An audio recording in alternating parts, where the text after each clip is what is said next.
Hey everyone, today I'm going to show you how to stop automatic updates in Windows 11. Without any further ado, let's get started. First, make sure your Windows 11 computer is fully loaded and ready to go. Once everything has booted up and you're on your desktop, you're ready to begin. Now direct your attention to the taskbar at the bottom of your screen and locate the Windows Start menu icon. Go ahead and click on it to open the Start menu. Once the menu appears, you'll see a search bar at the top. Type in Services and press Enter on your keyboard. This will launch the Microsoft Services window, which is where you can manage various background services that run on your system. When the Services window opens, you'll notice a long list of different services that Windows uses to operate. You'll need to scroll down through this list to find the one we're looking for. Look for an entry labeled Windows Update. This is the service responsible for automatically downloading and installing updates on your computer. Once you locate it, double-click on it to open its configuration window.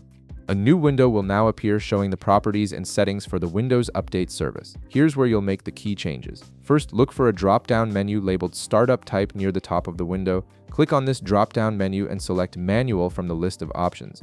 By setting this to Manual, you're telling Windows that it should only update when you manually initiate it, rather than doing so automatically in the background. Now, before you save these changes, you need to stop the service if it's currently running.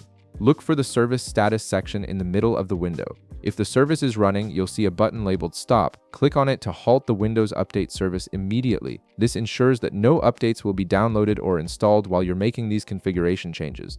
Once you've stopped the service, it's time to save your settings. Click the Apply button at the bottom of the window to implement your changes, and then click OK to close the configuration window. And that's it. You've successfully disabled automatic updates in Windows 11, giving you full control over when your system installs updates. If this video helped you out, be sure to leave a like, subscribe, and I'll see you in the next one.